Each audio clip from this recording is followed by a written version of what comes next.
Hello, everybody. Hello and welcome. Welcome to class number 3 of the Relationship Satisfaction Workshop series. It's an honor and a pleasure to be with you. This is Thomas Kuster. I'm leading the program from the Stages of Love. Awareness. So awareness is a skill. And we've distinguished it as a skill that you and I are developing around communication and to bring higher levels of relationship satisfaction. So when you talk about a skill involves interest that gives us motivation. And it leads us to conceptualizing, experimenting, practicing, evaluating, and adjusting with your coach or with your group, and in this case, with our classroom. So as we begin tonight's webinar and workshop, there is a lot that we'll be covering. So please have your journal or your notebook out. Let's take a look at the assignment from the webinar that we did last. And the assignment was for you to be parts conscious, to start to speak to yourself and others in parts, which sounds like this. Part of me is really into doing this webinar this morning, while another part of me is ready to pack up and get on the road. I happen to be out of town. So speaking that way just starts to cause your thinking to see parts that are not yet distinguished. I asked you to invite your parts to show up in your dreams, your physical experience, your thoughts, and then to note them. Name them if you can, but don't worry too much about the naming. I'm more interested in the noting, and then we can come up with names and distinguish which ones are dominant. Now, I mentioned to you that some disowned parts might start to show up. These are parts of your personality that you've hidden, pushed back, pretend they don't exist, or simply just hate. I want you to get those on paper also, but mostly you're going to get all of your parts together and you're going to get them listed. Keep notes and journal whatever you see. Now, at this point, if this were a live webinar, I'd want to take some sharing so I could hear what's come up for you so far so that you could get a little bit of coaching and direction. So what I'm going to ask you to do instead is to start an email. Go ahead and start it now to thestagesoflove@gmail.com and jot in the email a few of the parts that you've seen and if you've seen any disowned parts. I'm going to give you 30 seconds to do that.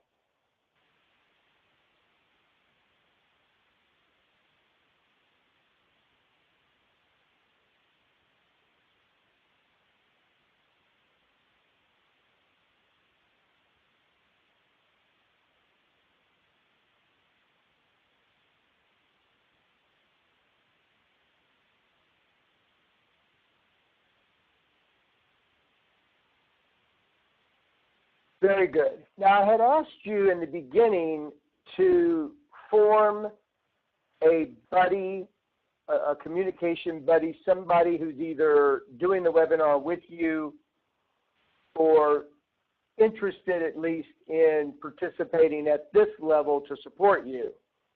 And you were to choose an important conversation that comes up with someone else at work, home, other, that you're willing to share in an exercise. So in the live workshop, we're going to be doing an exercise in the room for you on the webinar, you'll need to do this exercise with a communication buddy. Now that's going to be a little later, but I just want to make sure you have an important conversation in your mind that you would use. Pick a conversation between you and one other where you feel that the energy or the outcome is significant. Okay, so let's move on to skill number 1, awareness. Awareness is the foundation of effective communication. It's fundamental to all inner and interpersonal communication situations. So awareness is learning to being non-judgmentally aware, moment by moment, of yours and your communication partners, the attitudes, physical and emotional feelings, thoughts, current communication needs and primary needs, and conflict, which, by the way, is a needs clash. If your needs and my needs don't line up, then there's going to be a conflict. All conflicts are about needs being a clash. And then you just want to look, how are you talking together? What are you talking about, and what are the outcomes? You see, when you're dealing with awareness, it's not just you and somebody else, but you really want to start to notice how your parts are interacting too. You see, if you notice how you're thinking and the arguments that go on or the conflicts in your own mind, you'll begin to understand what I'm saying. Check into key attitudes, physical and emotional feelings, your own internally, while at the same time being conscious of what's getting exhibited by the communication partner.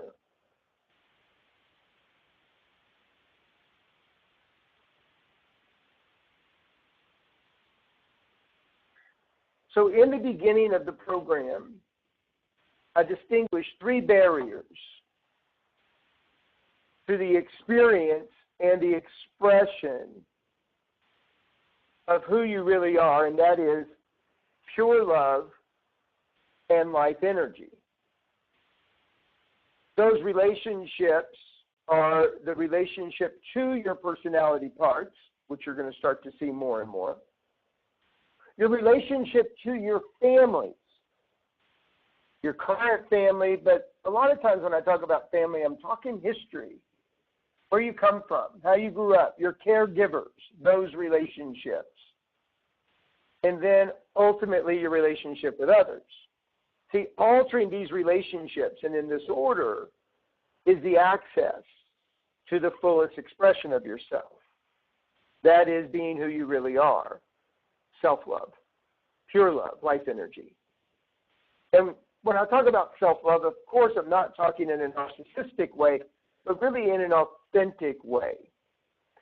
That loving yourself shows up as taking care of yourself. Loving yourself shows up as being fully self-expressed. Loving yourself shows up as all personality parts are included, regardless of what you think of them at first. So today, we're moving into communication awareness. So first, I want you to be aware internally, that which we refer to as thinking. And instead of talking about it as thinking, I want you to consider that it's actually parts interacting with parts. How are they with each other? Get aware of that. Get aware of them.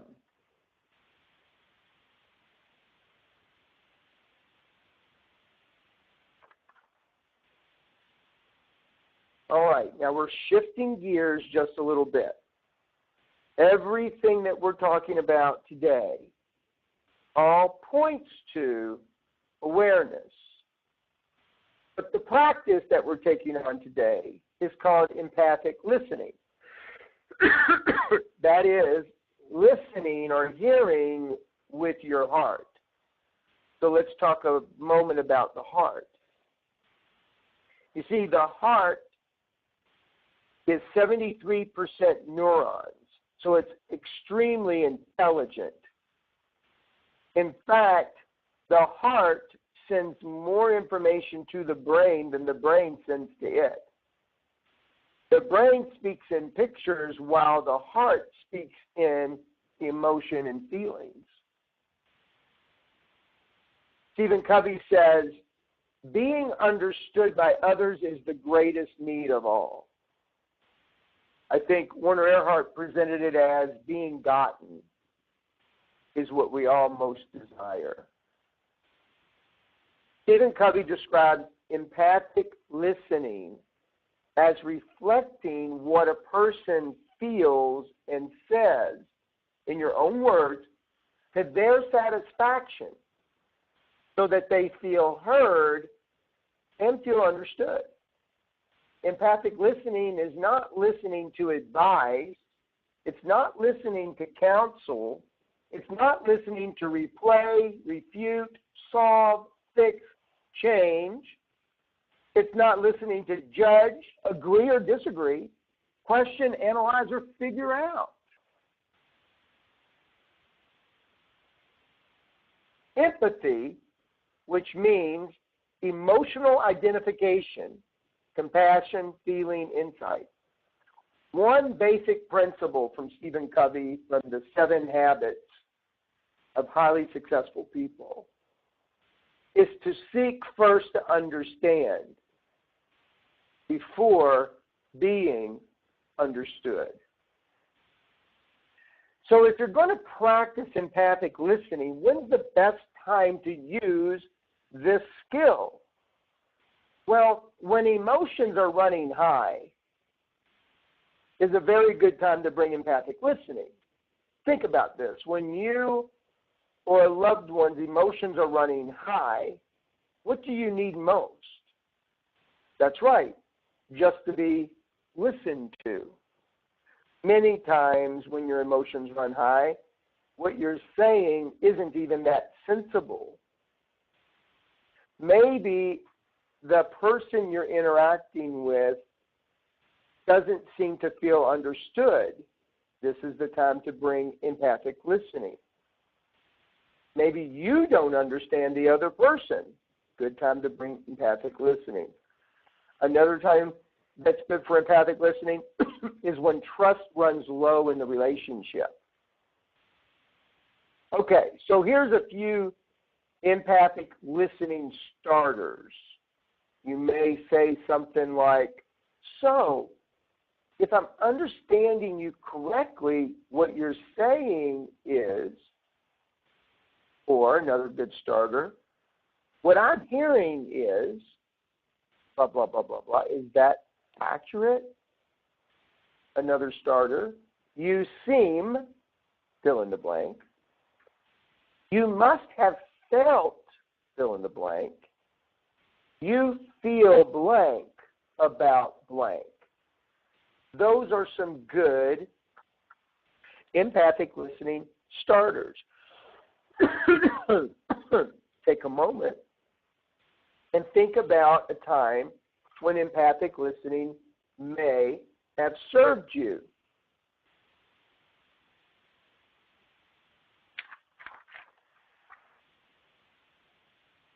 So what does empathic listening sound like? So here's a few blurbs of what it sounds like. So you think that, blank, what you need now is blank. You're anxious about blank. Seems you're unsure of blank. Wow, really confusing for you, huh? You're really feeling blank. You were frustrated enough to chew rocks. You needed validation, not questions. it seemed to you that blank, pretty tough for you, huh? Really mystifying to you. You were furious with me then. Miraculous, you thought. So you felt you were up against blank. They totally missed your point. Now you look really blank. You don't need to speak now. When to listen empathically? Well, as I said before, but here's something to acknowledge. In order to be authentically, empathically listening, your true nature must be present. And that is true self-leadership. There must be a win-win respect. That is, I regard you and value your opinions as equal to my own, even if I don't agree with them.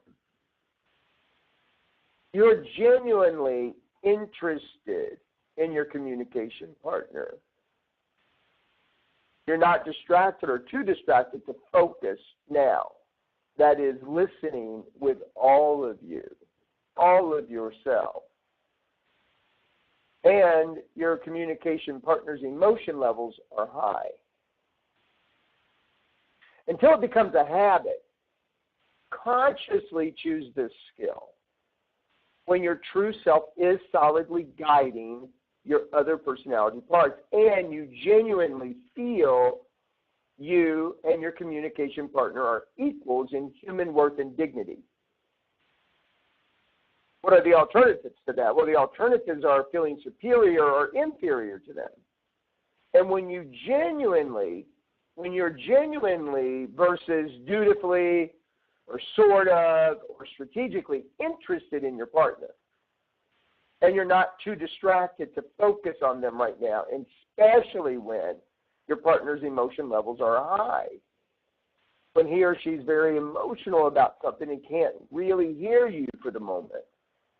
Noticing if you or your partner's emotion levels are high is one focus, a huge focus of communication awareness. Now, in the live event, I'll have you in your groups to discuss empathic listening, your understanding of it, when you've used it, where you learned it and how. Who in your life do you identify with empathic listening? In other words, who listens to you that way? So I'm going to give you 30 seconds to add a little of this communication to the email you're going to send me.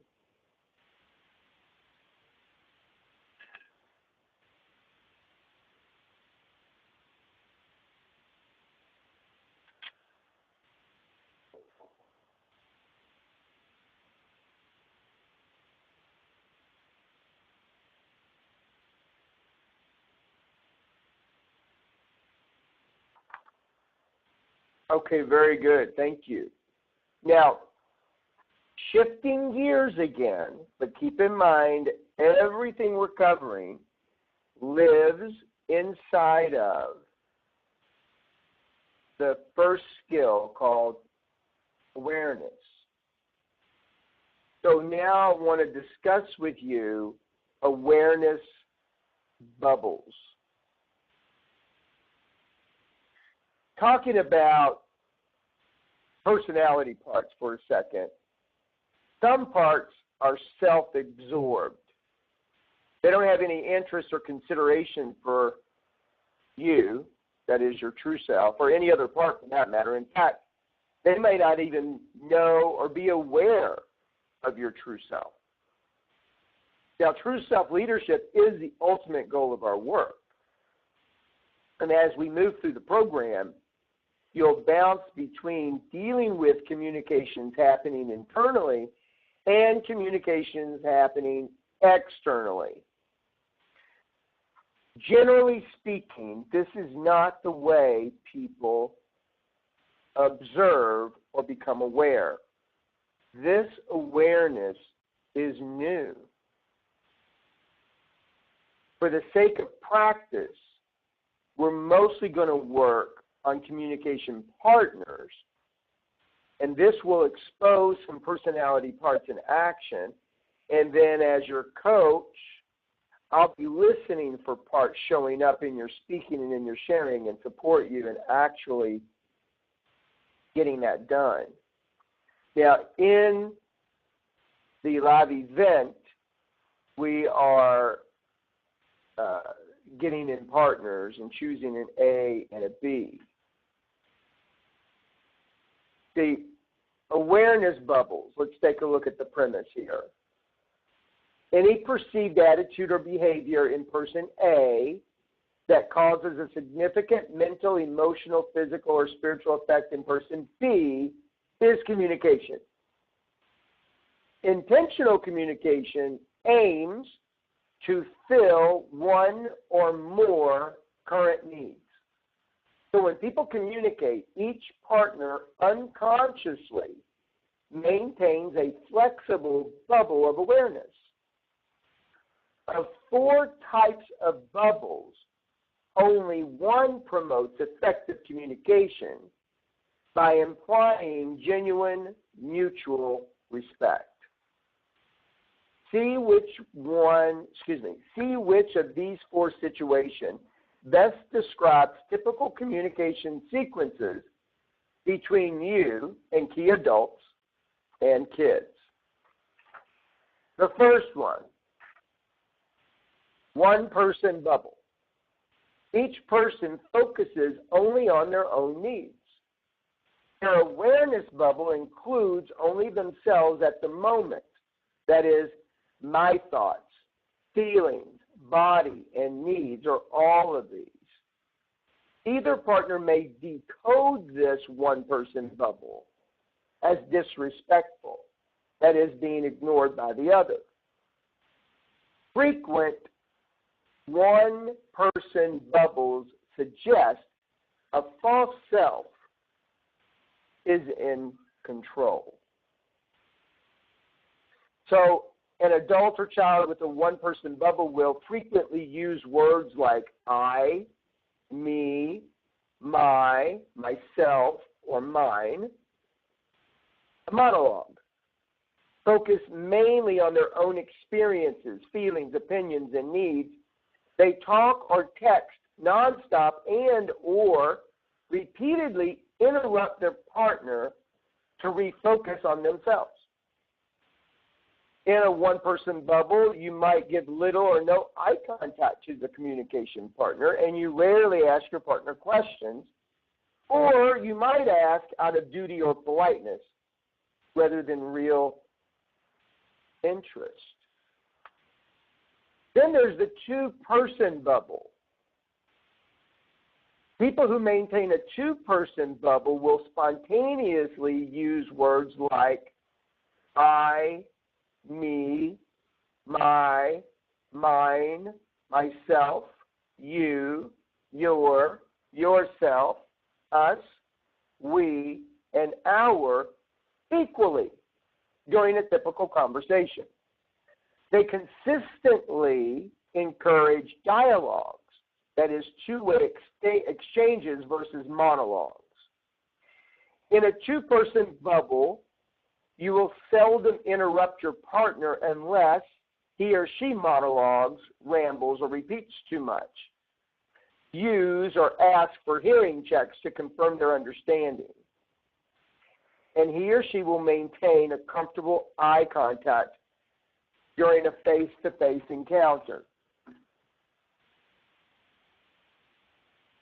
They feel and exhibit genuine interest in and respect and empathy for their partner, and periodically ask their partner sincere questions about their thoughts, feelings, and needs, and will usually really listen and respond empathically to their answers.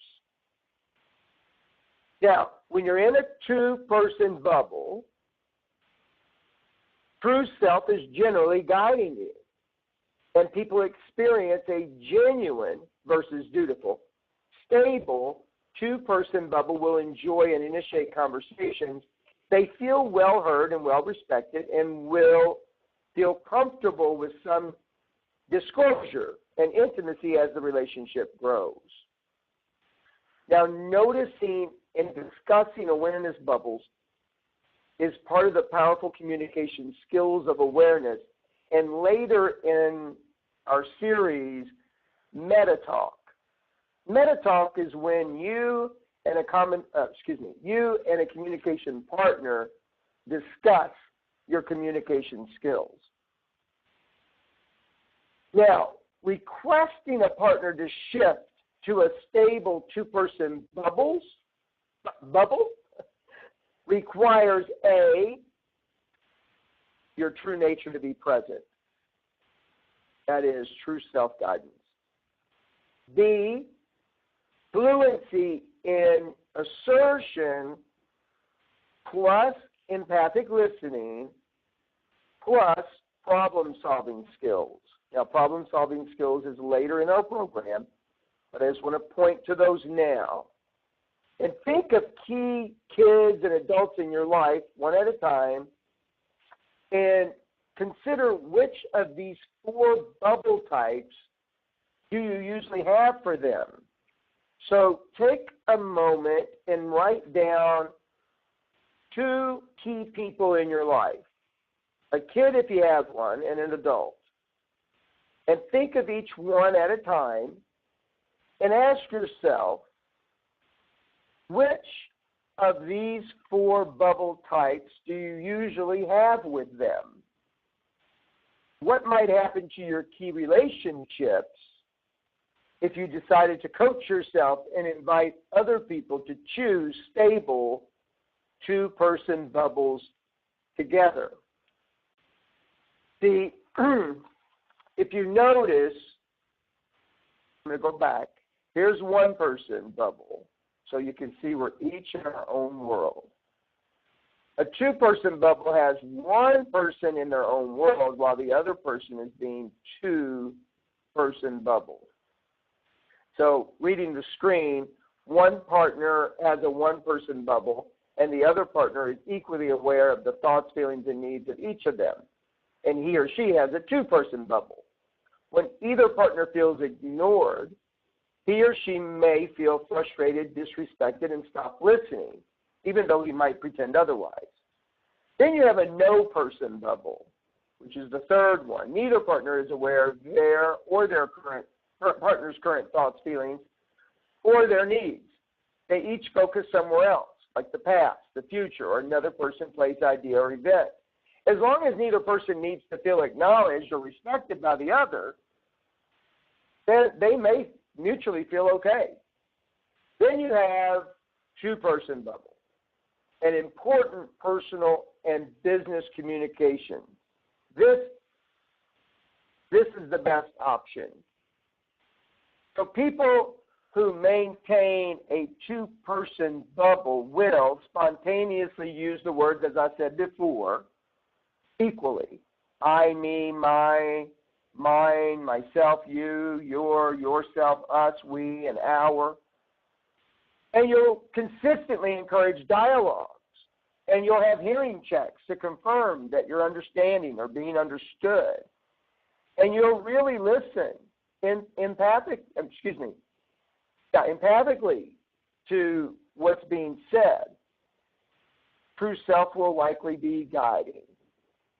So this is the most ideal of the four bubbles.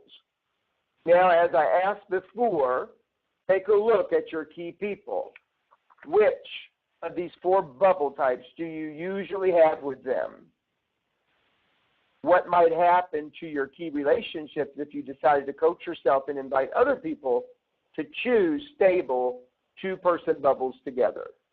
Take 30 seconds and write that down.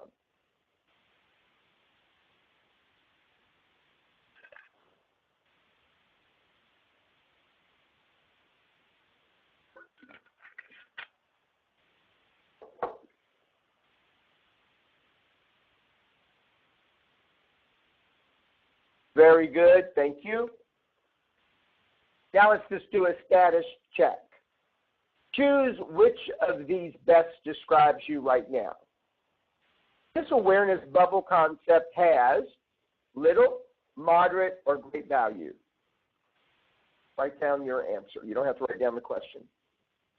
I am never, rarely, occasionally, often, always aware of my and my partner's awareness bubbles in important communications.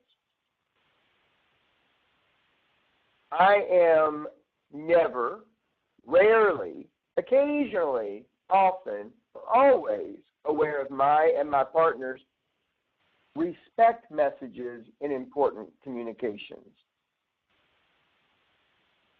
I never, rarely, occasionally, often, always maintain a two-person bubble in important social situations.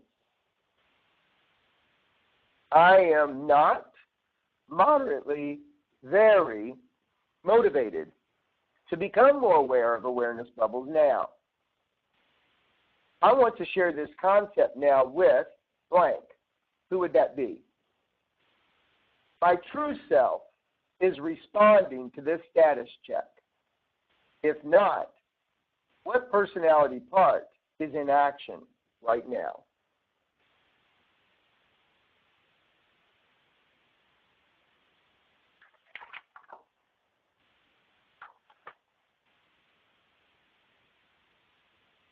So now we are going to do empathic listening practices.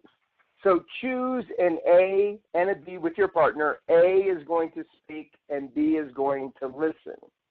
And I'd ask each of you to recall a recent important conversation with someone else at home, work, or other that you're willing to share with your exercise partner. Pick a conversation between you and one other person where you feel the energy and or outcome was significant. Now, the speaker, your job is to be yourself and pick a safe subject, but one that you have some energy around, and speak about it naturally in 3 to 5 minutes using, let's see, I think that's all I'm going to tell you now. And then, listener, I'm going to ask you to use empathic listening consciously. So you're going to consciously choose to put your views, your values, and your needs aside just for now. Even though listening isn't necessarily agreeing. And then take a silent respect check on how you honestly feel about your partner's dignity, worth, needs relative to yours now. You know, genuine mutual respect or other. Other might indicate a false self is controlling you. And give yourselves permission to experiment, feel awkward, and take risk here. Try something different. The goal here is learning, not being perfect. Now, listener, use brief verbal insertions, that is, periodically summarizing the speaker's thoughts, feelings, and needs versus interrupting. And then make at least three or four restatements of your partner's thoughts and feelings as he or she talks. You know, you might say, you felt, blah, blah, blah, you thought, you needed, you saw. Avoid commenting or questioning the speaker. Just restate what you heard and watch their reactions. Now use your awareness skill to factually note the speaker's reaction to each of your restatements without judgment. And then notice any inner or outer distractions without judgment. If your partner did something distracting visually or vocally, give them constructive feedback on it. So during the talk, the 3 to 5 minute talk, shouldn't say during, at the end of 3 to 5 minutes, I'm going to come back and I will flash this screen up and it will give you some direction as the follow-up. But for now, please, A, have your conversation with B, and I will come back in 5 minutes. Please begin.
You're about halfway through. Please keep going.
One more minute.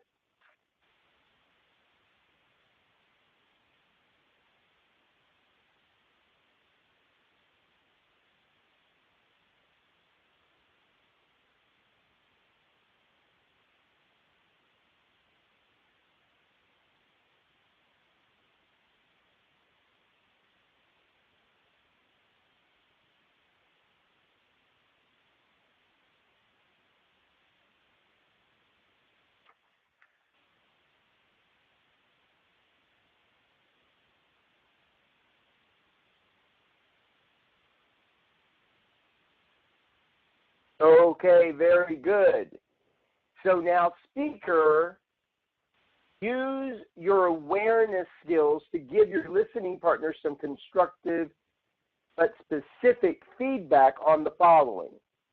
So take a look at the screen and you'll see, talk about the respect messages you got from them as they listened. In other words, did they occur for you as equal, that your values, your opinions, that which you were dealing with was equal to their own opinions, values, and whatever they may be dealing with? Or did you feel that they were being superior to you, one-upping, or inferior to you, one-downing? And tell them how you got that. Did you get that through their words, through their voice dynamics, or through some nonverbal behaviors? Let them know how clearly you felt A, heard, B, understood, and C, genuinely accepted versus judged or ignored by them. You could use a scale of 1 to 10. Was this effective communication for you? And then you're going to ask what you noticed about any changes in your emotions, your emotion levels as you talk together. And B, your partner's awareness bubble, one person, two person, or no person during the practice. And say if you felt interrupted by your partner's restatements of your thoughts and feelings, and what you liked about his or her listening style, be it their eye contact, body posture, voice, tone, comments, brevity, attitude, focus, timing, and anything specific you feel would improve your partner's empathic listening skill. I'm going to give you 2.5 minutes to have this conversation with your listener.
Okay, very good. Now, it's going to be time for you to switch. And how we're going to do that, instead of the timing now, I'm just going to ask you to pause the webinar long enough for your partner to have the conversation with you. And I'm trusting that you're doing that because you do want to play both sides. And do that now. And this is an outline of the listener's guidelines. And I'm going to now move on, trusting that both of you have done this work together. Now, you're going to have a conversation with each other based on the 8 basic awarenesses. So you'll see on the screen the 8 basic awarenesses that we're about to cover. 1, who was guiding each person during your conversations? Was it true self-driven, or was it false self-driven? Number 2, what did each of you need in this situation? And did your communication needs mesh or clash? Number 3, what main respect messages did each person get from their partner during this exchange? Number 4, was each person's emotion level, Dr. Peter Gerlach says, above or below their ears during the exchange? It just means, were emotions running high or were they normal? Number 5, did either person in the situation seem to send or receive double messages? Number 6, was either communication partner in this situation significantly distracted? Number 7, were both people able to maintain a 2-person awareness bubble during the exchange? And number 8, did both people feel they got their main needs met well enough in a way that felt good enough? Now, have this conversation and hear your partner's feedback without defensiveness. It's a gift. An option is to reflect it back, including feelings. In other words, if your partner says they felt like your emotions were running high versus being defensive, you could say, so you feel I could listen better if I managed my emotions at a more normal level, etc. Ask for clarification and other observations if you need them. So again, I'm going to ask you to pause the webinar for as long as you need to cover these 8 basic awarenesses together. Now, trusting that you have paused and come back, let's take a look at why we communicate. There's really only 6 reasons why we communicate. 6, and only 6 reasons. Number 1 is respect.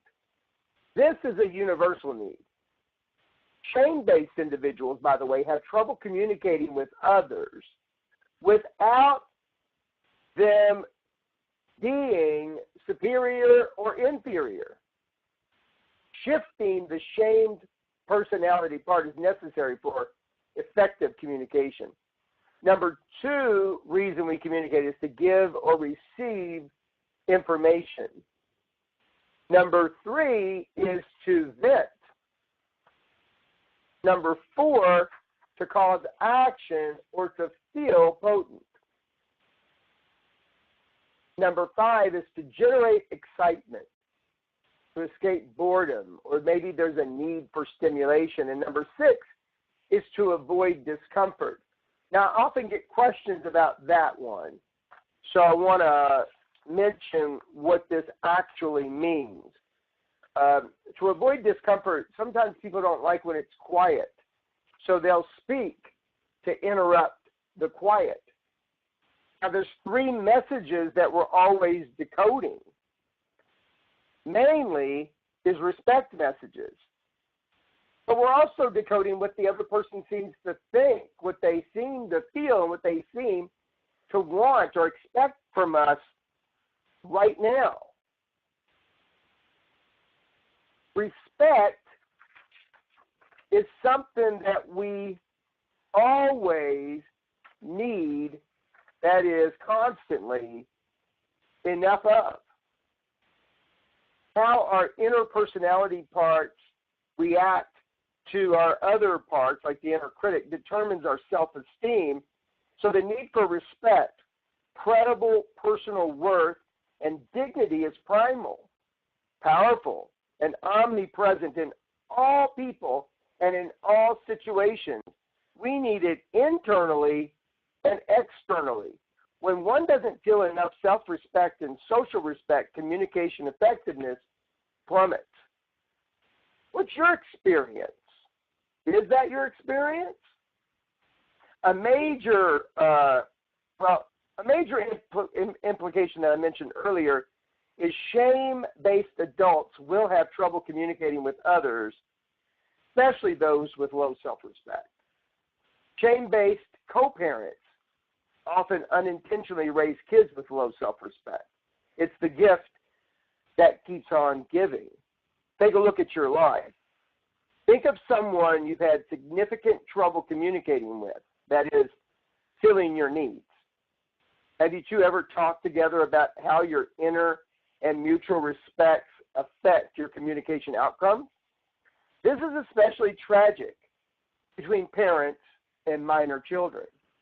As I said before, there are 3 respect messages that's constantly getting decoded.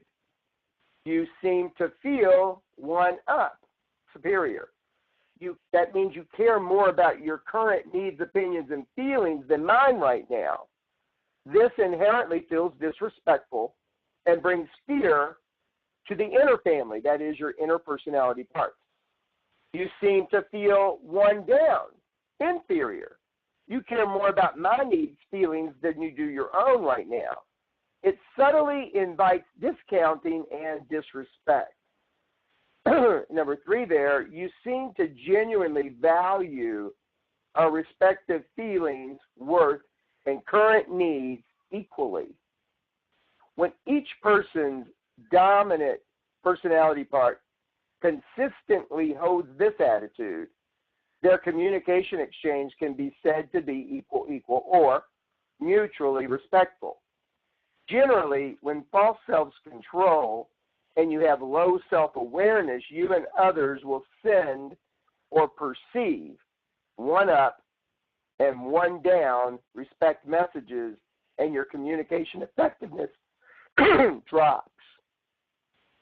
Now, if we receive up to 4 messages from each other over 3 channels, then you and your communication partners are constantly unscrambling up to 12 messages at once. Your conscious and unconscious minds are so adept at this, you're usually unaware of them sorting and decoding all these messages, unless, of course, you need more detail. From this view, does it make more sense that we're often unclear, confused, or mistaken about what our partner is really trying to tell us, and vice versa? What is respect? Respect is to feel cared for and important, to be nurtured.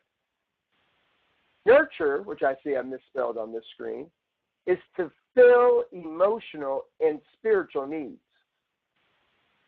So very good work, everyone. Very good work on this webinar. Send me the emails that you started, get them updated, get everything in there that you want to say. And your assignment for your webinar, which, by the way, is November 21st. And this is not going to be a repeat. It is part of your course. I want you to practice between now and then communicating equal. And notice with whom you couldn't do it. What did you notice? Practice 2-person awareness bubbles. Now, listen, you might be doing 2-people awareness, and you may notice that whomever is the communication partner might be doing 1-person or no-person awareness. Just notice it and journal everything you notice and bring it to the webinar, where we would distinguish more in that arena, and we're also going to distinguish more in the arena of multiplicity. That is your personality parts. Have an extraordinary couple weeks. I look forward to spending time with you on our live webinar, November 21st, 2015.